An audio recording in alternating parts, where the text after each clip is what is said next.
അങ്ങനെ ഒരു ചക്കലവി ഉണ്ടാക്കാതെ കരുതി ഇറങ്ങിയതാണ്. അങ്ങനെ നല്ല വരക്കച്ചക്ക കിട്ടി. എന്നാൽ അത് വെട്ടി വൃത്തിയാക്കി എടുക്കാമെന്ന് വിചാരിച്ചു. അമ്മ അപ്പളെ പറഞ്ഞു ഈ പണി അത്ര എളുപ്പമല്ല, നല്ല പാടാണെന്ന്. എന്നാലും കുറച്ച് എളുപ്പ വഴി കൂടെയാണ് കേട്ടോ ഞങ്ങൾ ചെയ്യുന്നത്. ചക്ക ആദ്യം തന്നെ നമ്മൾ കുക്കറിലിട്ടൊന്ന് വേവിച്ചെടുക്കാമെന്ന് വിചാരിച്ചു. അങ്ങനെ വേവിച്ച ചക്ക നമ്മൾ നല്ലപോലെ മിക്സിയുടെ ജാറിലിട്ട് അരച്ചെടുത്തു. ഇങ്ങനെ ചെയ്യുന്നത് കുറച്ച് എളുപ്പത്തിന് വേണ്ടിയാണ്, വരട്ടിയെടുക്കാനുള്ള എളുപ്പത്തിന് വേണ്ടിയാണ് കേട്ടോ. നന്നായി ഇളക്കി ഒരുപാട് നേരം ഇരിക്കണം, അതിന് വേണ്ടിയാണ് നമ്മൾ അങ്ങനെ ചെയ്യുന്നത്. ഇനി അതിന് ശേഷം നമുക്ക് ശർക്കര പാനി ഉണ്ടാക്കണം.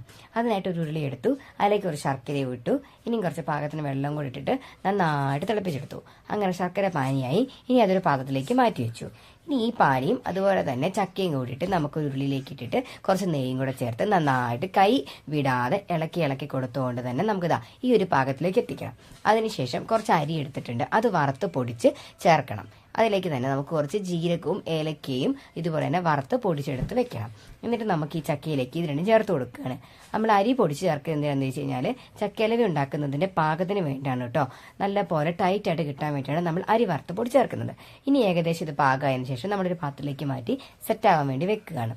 അങ്ങനെ സെറ്റായതിനു ശേഷം നമുക്കിത് മുറിച്ച് നമുക്ക് പീസാക്കി പ്ലേറ്റിലേക്ക് മാറ്റാം. എങ്ങനെയുണ്ട് ചക്കയിലവ? നല്ല രസമില്ലേ കാണാനായിട്ട്?